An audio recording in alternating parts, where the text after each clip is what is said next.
পরাধীন ছিলাম আমরা, এখন আলহামদুলিল্লাহ স্বাধীন হয়েছি। স্বাধীন হলে বিজয় পেলে মানুষ কি করবে, আজকের তেলাওয়াতকৃত আয়াতগুলোতে আল্লাহ জানিয়েছে। আমরা কোরআন থেকে নিতে চাই নাকি? মান ক্বালা বিহি সাদাকা, যারা কোরআন দিয়ে কথা বলে, নবীজি বলেন এরা সত্য কথা বলে।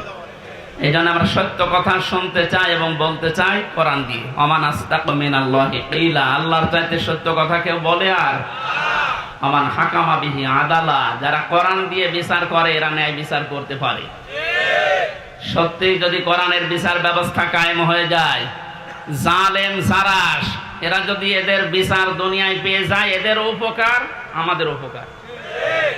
কারণ জালেমের বিরুদ্ধে মামলা হামজার না, জালেমের বিরুদ্ধে মামলা কার? এটাকে আমি বানালাম। সূরা শূরা 25 নম্বর পারা 6 নম্বর পৃষ্ঠা 12 নম্বর লাইনে 42 নম্বর আয়াত। আল্লাহ পাক বলেন ইন্নামাস সাবিলু আলাল্লাযীনা ইয়াযলিমুনান নাস ওয়া ইয়াবগুনা ফিল আরদি বিগাইরিল হক উলাইকা লাহুম আযাবুন আলীম। এটা তাফসীরে ফি জিলালিল কোরআন। আমি জেলখানায় থাকতে যে তাফসীরগুলো দেখতাম তার ভেতরে এটা একটা, ফি জিলালিল কোরআন।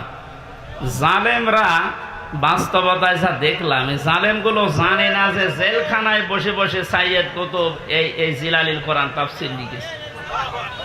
এইটা জেলখানায় চলতে দেয়, অথচ সাইয়্যেদ আবুল আলা মাওদুদী রাহমাতুল্লাহ আলাইহির ফি জিলাকির তাফহিমুল কোরআন ঢুকতে দেয় না।